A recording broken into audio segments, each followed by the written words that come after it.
All right, Scott Goldberg is still on the search for good barbecue in New York, but while he's doing that, he's covering the ABC News beat for the Brooklyn Bridge flag stunt. Good morning, Scott Goldberg.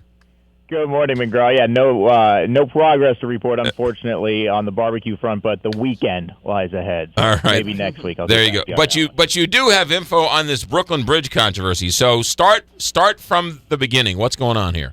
So Tuesday morning, around 5:30, the sun comes up. Construction workers notice the giant American flags, usually on top of the two tall towers on the Brooklyn Bridge, have been replaced by what looks like white surrender flags. Upon further investigation, the NYPD looks at some videotape, sees around 3:30 in the morning, the lights on the American flags go out, and then someone during that time replaced these flags. And these are huge flags on top of 276-foot towers. The flags themselves are 20 feet by 11 feet. So that tells you a little bit about what was involved in changing this. They turned out the lights by putting giant pans, like party pans that you would order chicken wings in. They put those pans upside down on top of the lights to snuff the lights and somehow replaced the flags. And so far, the NYPD doesn't know who did it or why. All right. So first of all, this sounds like a movie. Sounds like something you'd see in a movie. Second of all, if you look at the flags closely, it almost looks like you can see the stars and stripes through the white. So did they replace the flags or paint the flags, or what's the story there? Well, I don't. It doesn't seem like they would have had the opportunity to paint the flags up there. They do look, though, like American flags that were bleached out, because you can see the pattern, the stars and the stripes. So, I mean, it's clearly an American flag, but it's a white version of the American flag. So what does it mean? Was this just some art project? Was it performance art, as whoever did it saw it? They say, the police do, that there's no nexus to terrorism or even politics. They don't think anyone was making a political statement. They're just kind of annoyed by the whole thing, and a lot of New Yorkers are appropriately concerned that someone was able to pull this sort of thing off at a national landmark and potential terrorist target. Has anybody brought up the name Banksy? And because this sounds like something Banksy would do. You know, it's really funny that you mentioned that, and I was thinking about checking his Twitter feed and hadn't done that yet. I think maybe while we're chatting here, I'll see if I can find anything on that, because Banksy is this guy who had a residency, as he called it, in New York. I think it was last fall, and every day for a month he would do a new graffiti project somewhere. And Mayor Bloomberg at the time was upset about it. He said it's a sign of decay. There were a lot of people who got a kick out of following this guy around to see where his graffiti would show up next, because it's pretty intense and involved art, and some of the projects that he seemed to plant overnight, escaping any detection, really defied logic because they were so elaborate. So Banksy, this performance artist or graffiti artist, got a lot of attention.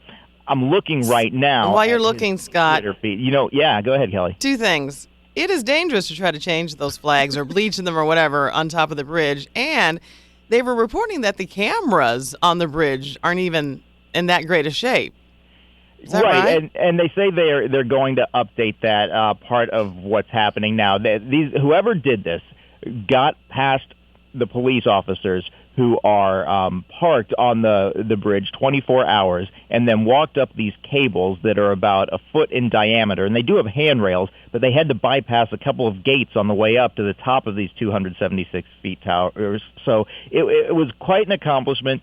And how they did it without anyone seeing them. The video that's been recovered is just kind of hazy. Police say they're looking for 4 to 5 20-somethings. One of them was carrying a skateboard, and they say they know their nicknames but not their real names. So a lot of questions about how they're getting these bits and pieces of information during the investigation, but that's where it stands right now. Anybody who spent any time on the Brooklyn Bridge last fall or last Christmas, I guess, it was a nice day, and I rented one of those Citibank bikes and took a bike ride over the Brooklyn Bridge. And I highly recommend it because it was a fun, great touristy thing to do.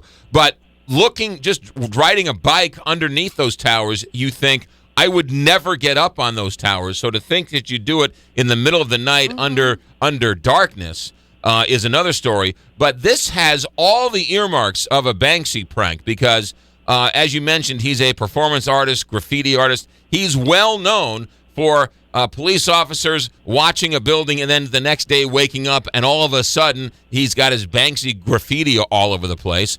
He usually likes to work in white with the black rat or whatever. So I would not be shocked if somewhere along the line Banksy's name comes in on this, and or a Banksy knockoff. Yeah, and while a lot of people were entertained by what he was doing with this residency as it was, he got some flack for one particular project during that month where he painted the Twin Towers and then had a rose stuck in the crack of the wall on which he painted the Twin Towers, and it seemed to be a rose placed at the point of impact, and there was some question about what he was trying to say with that particular drawing, and then he sent an open letter to one of the tabloids here, kind of criticizing the way the country and some New Yorkers had responded to the 9/11 attacks, and at that point, everyone had kind of said, all right, Banksy, we've had enough with you.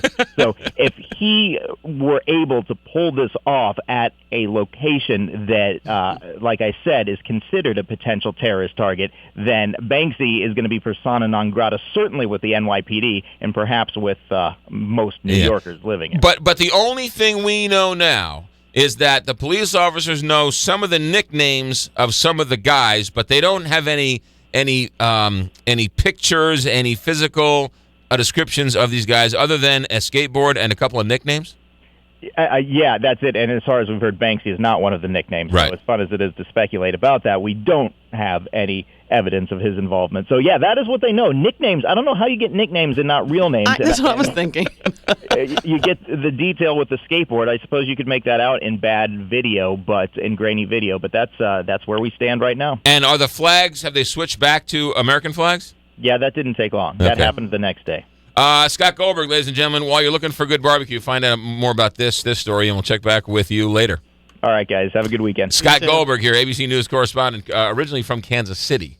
We were making fun of him earlier in the week because we were talking about hamburgers, and he lamented that he couldn't find good barbecue in New York City.